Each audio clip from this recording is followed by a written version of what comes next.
안녕하세요. 저는 여성복 쇼핑몰을 15년째 운영하고 있는 40대 워킹맘입니다. 제 인생은 늘 일이 1순위였습니다. 20대 때부터 다른 친구들 취업 준비나 연애를 할 때 저는 잠을 3, 4시간으로 줄여가며 동대문 새벽시장을 누볐습니다. 옷이 너무 좋았거든요. 사입부터 포장, 배송, CS, 그리고 직접 피팅 모델까지 해가며 그야말로 제 청춘을 쇼핑몰에 갈아 넣었죠. 덕분에 쇼핑몰은 탄탄하게 자리를 잡았고 저는 또래 친구들이 부러워할 만한 경제력을 갖추게 되었습니다. 하지만 빛이 강하면 그림자도 짙다고 했던가요? 일하는 게 너무 재밌어서 앞만 보고 달리다 보니 어느새 제 나이는 30 후반을 향해 가고 있었습니다.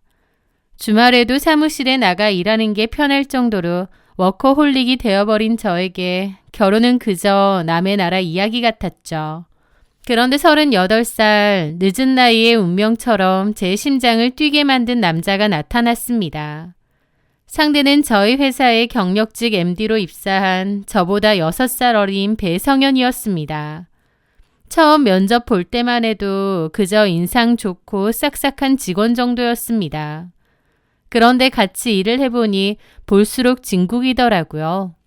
센스 있게 업무를 처리하는 능력도 좋았지만 무엇보다 사람을 무장해제시키는 탁월한 매력과 재주가 있었습니다. 능글맞으면서도 선을 넘지 않는 유머와 위트 있는 말솜씨로 딱딱했던 회사 분위기를 주도하는 그의 모습에 저도 모르게 마음이 가고 자주 웃게 되더라고요. 일밖에 모르던 제 건조한 삶에 단비처럼 웃음을 주는 남자였죠. 하지만 결정적으로 제 마음이 그에게 기울었던 건 따뜻한 반전 매력 때문이었습니다. 어느 날 주말에 급하게 처리해야 할 일이 있어 연락했더니 그가 곤란해하며 전화를 받더군요. 사장님, 죄송해요. 제가 지금 보육원에 와 있어서요. 아이들 목욕 봉사 중이라 빨리 들어가 봐야 하는데 급한 일인가요? 어머, 그래요? 아니에요. 일 보시고 신경 쓰지 마세요. 그렇게 전화를 끊었는데 좀 놀랍더라고요. 가볍고 마냥 재미있는 사람이라고 생각했는데 주말에 보육원 봉사를 하고 있다는 거예요. 다음날 회사 출근했을 때 물어봤더니 몇 년째 주말마다 보육원 봉사를 다니고 월급에서도 매달 아이들에게 정기 후원까지 한다는 겁니다. 아이들이 얼마나 예쁜지 몰라요. 제가 원래도 아이를 좋아하긴 하는데 주말에 안 가면 아이들이 눈에 밟혀서 일이 손에 안 잡히더라고요. 자기가 후원하는 아이들 이야기를 하는데 그 눈빛이 그렇게 선하고 맑아 보일 수가 없는 겁니다. 세상에 요즘 남자 중에 이렇게 마음 따뜻하고 건실한 사람이 있다니. 돈만 밝히거나 조건만 따지는 속물 같은 남자들만 보다가 성현 씨를 보니 마치 흙 속의 진주를 발견한 것 같은 기분마저 들었습니다. 아이를 좋아하고 약자를 챙길 줄 아는 사람이라면 평생을 믿고 의지해도 좋겠다는 확신이 들었죠. 그렇게 성현 씨와 가깝게 지내다가 정이 싹 텄습니다. 그러면서 사장과 직원이 아니라 연인의 관계가 되었죠. 연애하는 동안 그는 저를 공주님처럼 떠받들어 주었고 저는 너무 행복한 연애를 했어요. 그리고 1년 뒤 우리는 결혼을 약속하게 되었습니다. 결혼 준비를 하면서 성현 씨가 조심스럽게 고백하더군요. 수빈아, 나 고백하자면 사실 모아둔 돈이 하나도 없어. 내가 20대 후반부터 30대 초반까지 3년 동안 세계 일주를 했었거든. 어머, 정말? 멋지다. 정말 해보고 싶었던 거라서 후회는 없어, 지금도. 남들은 철없다 할지 몰라도 나는 그때의 경험이 내 인생의 자산이라 생각하고 살았거든. 하지만 모아둔 돈을 그때 다 썼어. 너랑 너무 결혼하고 싶긴 한데 막상 너랑 결혼하려니 빈털터리인 내가 너무 초라하고 미안하더라고. 성현 씨는 무슨 죄라도 지은 것처럼 고개를 숙이고 말했습니다. 하지만 저는 오히려 그런 모습이 더 멋졌어요. 있는 돈을 다 털어서 세계일 줄 아니. 그건 결코 쉬운 일이 아니잖아요. 너무 멋지더라고요. 특히 저같이 일밖에 모르는 워커홀릭에게는 더 매력적으로 보이는 모습이었고요. 그때 제 눈엔 콩깍지가 참 단단히 씌워져 있었던 것 같습니다. 저는 성현 씨에게 말했습니다. 돈 주고 살 수 없는 경험을 한 거네. 오히려 멋지다 자기야. 그리고 내가 사장님이야. 돈은 내가 잘 버니까 상관없어. 나는 오히려 자기가 돈보다 시야가 넓고 그릇이 큰 사람인 게 더 좋아. 저는 풀 죽은 그를 다독이며 말했습니다. 성현 씨는 감동받은 얼굴로 저를 보더라고요. 정말? 그리고 걱정할 거 없어. 집은 내가 살고 있는 아파트에서 신혼살림 시작하면 되고 혼술할 것도 없지. 이미 내가 쓰고 있는 물건들 다 괜찮으니까. 한마디로 자기는 그냥 몸만 와도 된단 말이야. 내가 성현 씨 통장 보고 만난 것도 아니고 그 따뜻한 마음 그거 하나 보고 결혼하는 거야. 알지? 수빈아, 정말 고마워. 내가 평생 너한테 충성할게. 네 눈에 눈물 날 일 절대 없게 할게. 그건 맹세할 수 있어. 저와 성현 씨는 손을 꼭 잡았습니다. 그리고 저희는 스몰 웨딩을 하기로 했어요. 사실 마음만 먹으면 결혼식을 호화롭게 할 수도 있습니다. 돈이 없는 건 아니니까요. 하지만 저는 예전부터 가까운 친구들과 가족만 불러서 하는 스몰 웨딩이 더 뜻깊고 예뻐 보이더라고요. 제 로망이었죠. 그래서 스몰 웨딩으로 하자고 했고 성현 씨도 제 의견을 다 전적으로 따른다고 했습니다. 그런데 성현 씨 어머님은 그것부터 좀 탐탁치 않아 하셨다더군요. 외아들 결혼하는 거다 보니 좀 크게 결혼식도 하고 싶으셨나 봐요.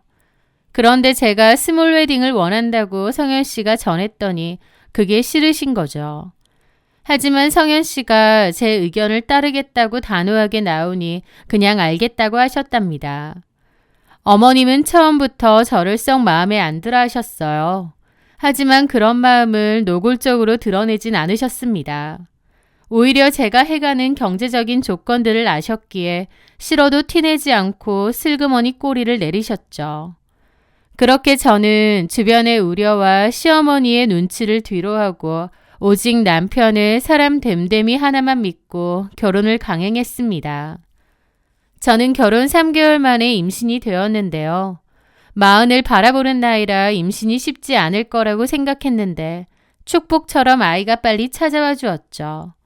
저는 뛸 듯이 기뻤고 어머님도 좋아하셨습니다. 제가 노산이라 아이가 잘 안 생길까봐 꽤나 걱정하신 모양인데 아이가 생겼다고 하니 엄청 기뻐하시더라고요. 하지만 그것도 잠시 병원에서 성별이 딸이라는 말을 들었고 전해드렸는데 어머님의 표정이 싸늘하게 식은 겁니다. 어머님은 그 누구보다 아들을 기대하셨거든요. 물론 저는 딸도 좋았죠. 딸이든 아들이든 아무 상관 없었고요. 어머님은 몹시 실망하셨지만 저와 남편의 눈치 때문인지 애써 실망한 티를 감추려 하셨습니다. 하지만 그럼에도 불쑥불쑥 싫은 티를 내시더라고요. 아휴, 이제 나이도 많아서 둘째 가지기도 힘든데 하필이면 딸이네. 네? 아니다, 아무것도. 그냥 혼잣말 한 거다. 그나저나 너 둘째 생각은 있는 거지? 지금 임신 중인데 벌써 둘째요? 아니, 그래도 아들이 있어야 집안의 대가 안 끊기잖니. 든든하기도 하고. 어머님은 영 마음에 안 든다는 표정으로 제 배를 보시더라고요. 하지만 그때마다 남편이 제 편을 들어주었습니다. 엄마, 무슨 그런 옛날 소리를 해. 그리고 난 딸이 훨씬 좋아. 우리 수빈이 닮은 예쁜 딸 낳으면 내가 평생 업고 다닐 거야. 아이고 참. 어머님은 비록 딸이라서 실망하셨지만 남편이 든든했기에 괜찮았습니다. 그렇게 10달을 채워 눈에 넣어도 아프지 않을 예쁜 딸을 낳았어요. 그 아이는 쑥쑥 자라 어느덧 첫 돌을 맞이하게 되었습니다. 늦은 나이에 얻은 딸이다 보니 더 예쁘고 뭐든지 다 해주고 싶더라고요. 그리고 친정 식구들도 다 너무 축하를 했습니다. 특히 제 여동생은 하나뿐인 조카를 위해 정말 특별한 선물을 준비해 왔어요. 언니, 내 친구 중에 보석 디자이너 있는 거 알지? 현지. 걔한테 얘기해서 디자인하고 특별 주문 제작한 거야. 어머, 진짜? 세상에, 너무 예쁘다. 세상에 딱 하나밖에 없는 반지야, 이건. 우리 서은이한테 주려고 내가 신경 좀 썼지. 야, 진짜 감동이다. 너무 고마워. 이모가 이 정도는 해줘야지. 그리고 여기 안쪽에 봐봐. 서은이 이니셜도 있지? SE라고.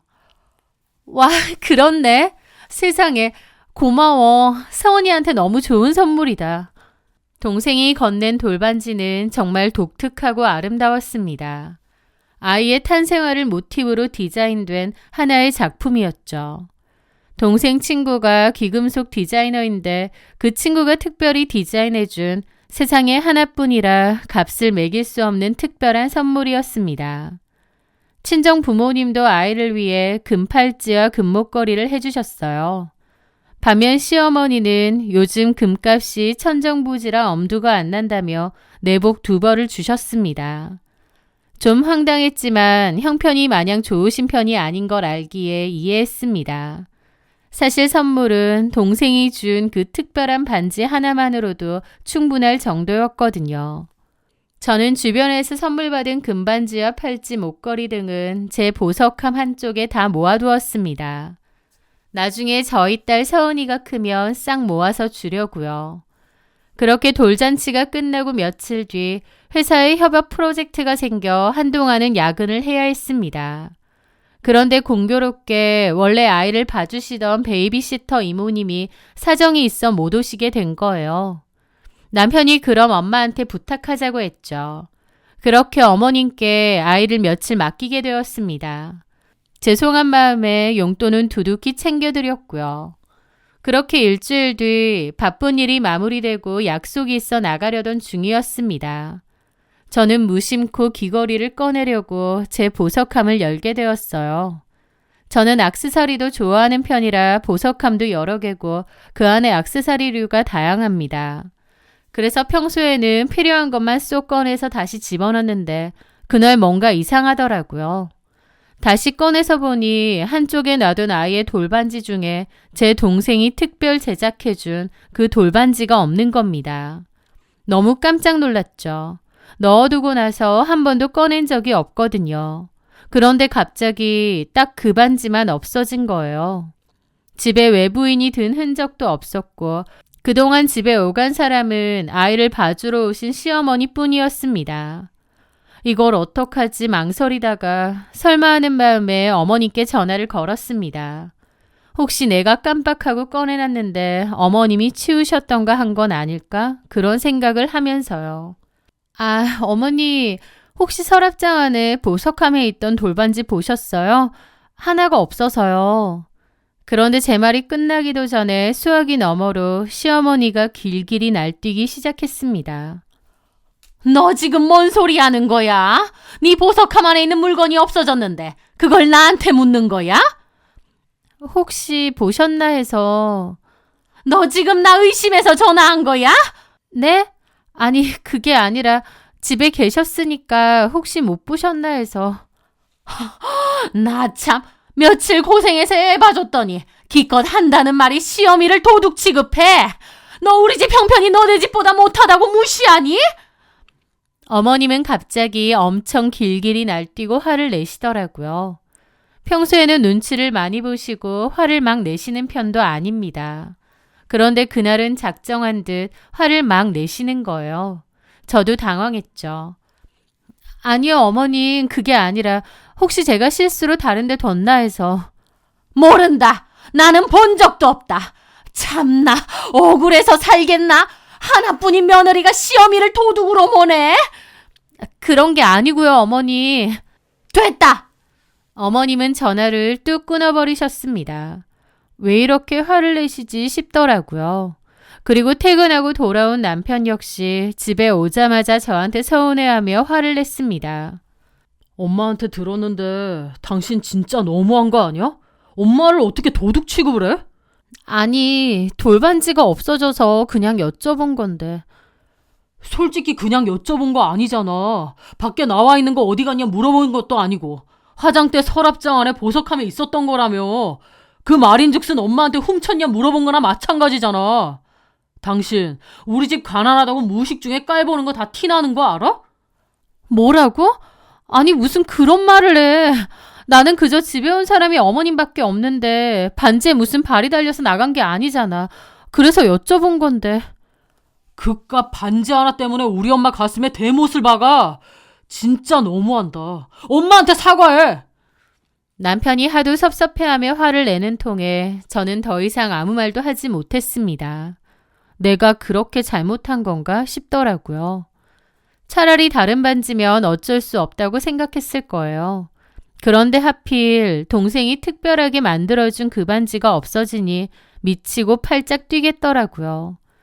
혹시나 해서 집안 곳곳을 뒤져봤지만 당연히 없었습니다. 사실 제가 꺼낸 적이 없으니 밖에 나와 있을 리가 없죠. 귀신이 곡할 노릇이었지만 가정의 평화를 위해 더 이상 아무 말 하지 못했습니다. 그렇게 며칠이 지난 어느 날 저녁이었습니다. 남편이 소파에 누워 한참이나 휴대폰을 보고 있더군요. 평소 같으면 게임을 하거나 뉴스를 볼 텐데 표정이 뭔가 흐뭇해 보이기도 했습니다. 뭐 봐? 뭐가 그렇게 재밌어? 제가 슬쩍 다가가자 남편은 화들짝 놀라며 휴대폰 화면을 가슴팍으로 숨겼습니다. 아니야 아무것도. 그냥 뭐 웃긴 짤 좀 보고 있었어. 진짜? 나도 봐. 그렇게 손을 뻗는데 남편이 피하는 겁니다. 에이 뭘 봐. 그냥 친구놈들이 보내준 거. 그러면서 자리를 피하는데 그 순간 뭔가가 이상하더라고요.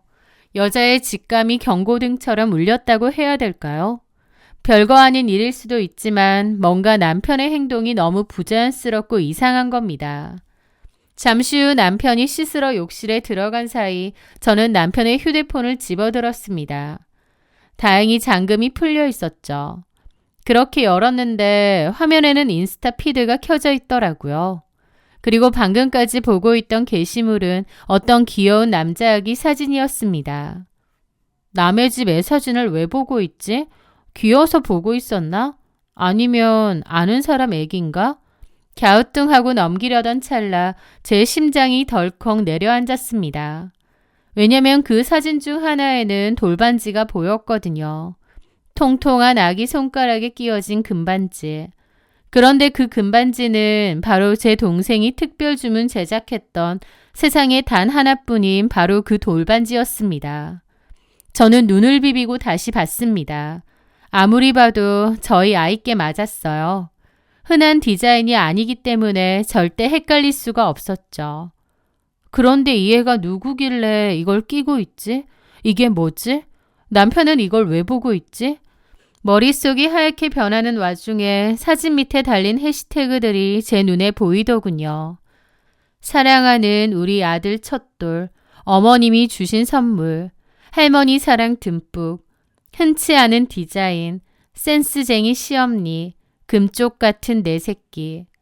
잃어버린 줄 알았던 내 딸의 반지가 왜 생판 모르는 남의 집 아들 손에 끼워져 있는 걸까요? 게다가 할머니가 준 선물이라니요. 그 순간 어머님이 내 반지를 훔쳤다는 생각이 확 드는 겁니다. 근데 뭔가 이상했죠. 이 여자가 도대체 누구길래? 저는 사진 속 아이의 얼굴을 자세히 보았습니다. 얇은 쌍꺼풀 있는 눈매와 입매, 놀랍게도 제 남편을 쏙 빼닮아 있는 거예요. 그 순간 전신에 소름이 돋았습니다. 그럼 남편이 이 여자랑? 그때 남편이 화장실에서 나오더라고요. 저는 떨리는 손을 진정시키며 그 여자의 인스타 계정 아이디를 재빨리 외웠습니다. 그리고 일단 남편이 나왔을 땐 모른 채 하고 방으로 들어갔죠. 그리고 제 폰으로 외운 아이디를 쳐서 그 계정에 다시 들어갔습니다. 피드를 천천히 훑어보니 그 여자는 아이를 혼자 키우는 듯 남편 사진은 없더군요. 하지만 이 여자와 제 남편이 그런 관계라는 증거들이 쏟아져 나왔습니다. 어머님이 주신 반찬, 역시 손맛 최고, 라면서 반찬 사진을 잔뜩 올렸는데 사진 속 반찬통은 우리 시댁 냉장고에 있는 것과 똑같은 통이더라고요. 어머님은 그 통만 쓰신다고 했거든요. 그럼 남편이 지금 두 집 살림을 한다고? 게다가 어머님도 상간녀의 존재를 안다고? 이 사진 속에가 내 남편애라고? 충격이 파도처럼 밀려오더라고요. 저는 어질어질했고 당장이라도 남편에게 따지고 싶었지만 일단 참았습니다. 확실하게 좀 더 알아봐야겠더라고요. 그날 밤 남편이 잠든 틈에 몰래 남편 폰을 뒤졌습니다. 카톡이나 문자 같은 건 다 삭제했는지 별다른 게 없었어요. 다만 금융앱을 켜니 매달 25일에 한 성자라는 사람에게 80만 원씩 이체를 했더라고요. 저는 전혀 모르는 일이었습니다. 다음날 그 번호로 전화를 걸었죠. 여보세요? 한성자 씨 되시나요? 네, 맞는데요. 누구시죠? 나이 드신 여성분 목소리더라고요. 아, 안녕하세요. 저는 매달 25일에 입금하는 배성현 씨 아내인데요. 매달 그쪽으로 80만 원씩 보내고 있더라고요. 이게 무슨 돈인가요? 제 물음에 그분도 의아해하며 말하더라고요. 배성현 씨요? 아, 25일이면 월세죠. 200이요, 월세. 200이요, 월세요? 거기가 뭐 건물인가요? 참, 여기 빌라예요. 참새 빌라. 빌라 월세 받는 건데. 그 순간 머리를 둔기로 맞은 듯 했습니다. 저희 어머님이 사시는 빌라가 참새 빌라 101호거든요. 저희 어머님은 전세라서 따로 월세를 내지 않습니다. 게다가 202호도 아니고요. 그렇다는 말은 남편이 202호 월세를 내준다는 말이고 곧 거기에 제가 모르는 누군가가 살고 있다는 뜻이었습니다. 아마도 이 돌반지를 훔쳐간 여자와 그의 아들이 살고 있겠죠. 저는 너무 경악을 했습니다. 이게 다 무슨 일인지 정리가 필요했죠. 그러니까 제 추측으로 남편이 지금 두 집 살림을 했고 어머님도 알고 있고 심지어 그 여자는 어머님 윗집에 살고 있다는 것. 그리고 저희 딸이 돌인데 그의 아들도 돌반지를 선물 받은 걸 보면 나이가 비슷하다는 뜻이었습니다. 그러니까 임신기간이 겹쳤다는 건데 남편이 이 여자랑 저랑 양다리를 걸쳤다는 뜻이더라고요. 저는 너무 경악을 했습니다. 이게 다 무슨 말도 안 되는 일인가 싶더라고요. 자고 있던 남편의 싸대기라도 때려야 되나 싶었지만 저는 간신히 참았습니다. 현장을 덮치고 증거를 제대로 잡아내야겠더라고요. 왜냐면 뭔가 확실한 증거라는 게 지금 없었거든요. 저는 여동생을 불러 자초지종을 설명하고 그 빌라로 향했습니다. 여동생도 화가 머리끝까지 났더라고요. 저는 여동생에게 촬영을 부탁하고 같이 그 202호로 갔습니다. 초인종을 눌렀더니 여자 목소리가 들리더라고요. 누구세요? 저 주인집 딸인데요. 관리비 문제 때문에 잠깐 왔거든요. 그 말에 잠시 후 여자가 문을 열더라고요. 그 순간 바로 그 여자를 밀치고 안으로 들어갔습니다. 집안 풍경은 가관이었습니다. 거실 벽에는 제 남편과 그 여자 그리고 아이가 함께 찍은 가족 사진이 떡하니 걸려 있더군요. 당신들 뭐야! 나가! 여자가 소리치자마자 저는 그대로 그 여자의 뺨을 올려붙였습니다. 뺨을 맞은 그 여자는 겁에 질려 있었죠. 나 배성현 와이프다 이년아. 뭐라고요? 당장 내놔. 뭘? 내 딸 돌반지 내놓으라고. 네 아들 손에 끼워놓은 거 그거 내 거야. 배성현 엄마가 내 반지 훔쳐서 너한테 준 거라고. 그때 시어머니와 남편이 헐레벌떡 들어왔습니다. 사실 제가 오기 전에 미리 문자 보내놨거든요. 바람 피는 거 다 알고 있고 지금 202호 간다고요. 저는 남편이 들어와 제 이름을 부르자마자 멱살을 잡고 싸대기를 날렸습니다. 야, 배성현, 너 진짜 쓰레기구나. 내 돈으로 외제차 끌고 다니면서 뒤로는 딴 집 살림하고 있었어. 엄마랑 첩이랑 한 건물에 모셔놓고. 여보, 오해야. 그게 아니라. 오해? 저 사진은 뭔데? 제가 벽에 걸린 사진을 가리키자 남편은 꿀먹은 벙어리가 되었습니다. 저는 어머님도 노려봤죠. 어머님도 어쩔 줄 몰라 하시더라고요. 어머니, 저희 아이 반지 훔쳐서 이 여자 줬죠? 미치셨어요? 그러면서 뭐? 도둑 취급? 도둑 맞잖아요. 아들 상간녀랑 내통한 것도 모자라서 손녀 반지까지 훔쳐서 선물해요. 참 구질구질하네요. 그리고 저는 상간녀에게 말했습니다. 야, 이 인간은 너 가지든 말든 마음대로 해. 그리고 반지는 내놔. 그 여자는 악을 쓰며 버텼습니다. 그게 왜 당신 거예요? 어머님이 사주신 건데 당신 거란 증거 있어요? 반지가 거기서 거기지. 그러자 옆에서 동생이 비웃으며 말했습니다. 야, 이 미친년아. 그거 내가 친구한테 디자인 부탁해서 만든 거라서 한 해밖에 없는 거거든. 안 해봐. 서은이 이니셜도 있으니까. 당장 안 갖고 와? 경찰 부를까? 하면서 동생이 신고하려고 하자 어머님이 식겁해서 그 상간녀에게 말하더라고요. 야, 그거 그냥 돌려줘라. 쟤네 거 맞아. 어머니, 사신 거라면서요. 아, 돌려줘라면 돌려줘. 그러자 상간녀는 마지못해 방에서 반지를 갖고 오더니 바닥에 내동댕이 치는 겁니다. 가져가. 더러워서 진짜. 그 순간 저는 뚜껑이 열리더라고요. 주변을 보니 마침 화분이 보였습니다. 저는 그걸 들어 남편 쪽으로 힘껏 내리꽂았습니다. 남편은 피했고 화분은 와장창하고 산산조각났죠. 아! 미쳤어? 미쳤다. 더럽긴 누가 더러워. 남의 남편이랑 붙어먹고 남의 새끼 반지까지 탐낸 주제에. 저는 지갑에서 5만 원짜리 지폐 한 장을 꺼내 상간녀 얼굴에 휙 던졌습니다. 옛다 화분값. 나는 누구처럼 남의 물건 훔치는 그런 비양심적인 인간이 아니거든. 네 물건 부셨으니 돈 줄게. 그리고 배성현에게 선언했습니다. 배성현, 이혼할 테니까 위자료나 준비해. 양육비? 그딴 거 필요 없어. 대신 내 딸 볼 생각 꿈도 꾸지 마. 회사에서도 당장 나가. 집에서도 나가고.